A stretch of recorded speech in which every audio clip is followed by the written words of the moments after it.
Was the Depression a setback for women? In some ways, the Great Depression of the 1930s nipped women's aspirations in the bud.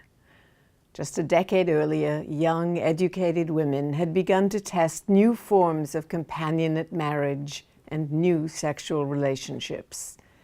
In the 20s, young women from good families sought adventure in the workforce.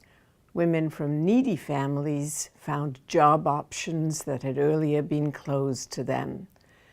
Poverty, of course, dogged many women, especially in rural areas and in the South. But in an era of affluence, poverty could sometimes find relief in periods of paid work and occasionally relative sufficiency.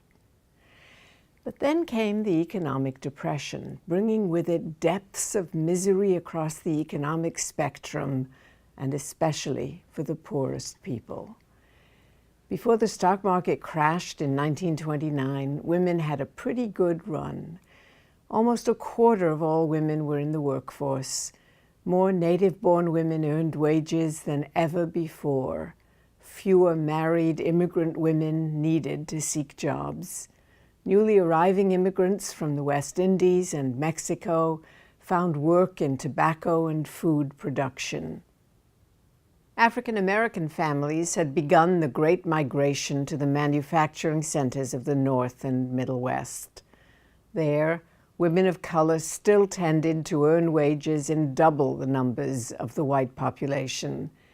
And though they still faced pervasive racial discrimination, African American women could imagine shifting out of domestic service jobs, and they could also imagine educating daughters for better paying occupations. By 1930, some of the new opportunities had already vanished. Within a year of the stock market crash, industrial production was down by about 17%.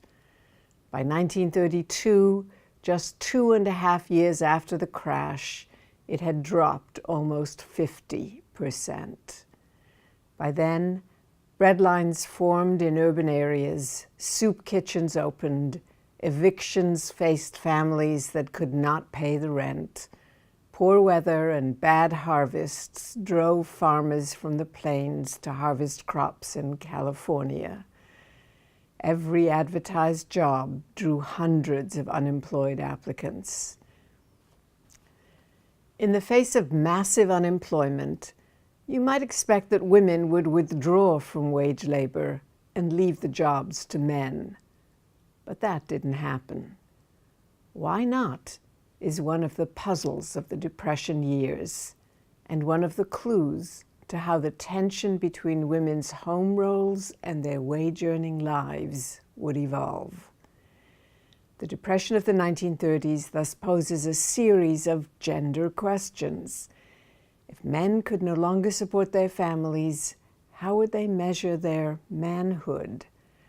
What would happen if women stepped in to take over family support? Would governments step in to restore the balance and maintain family well-being?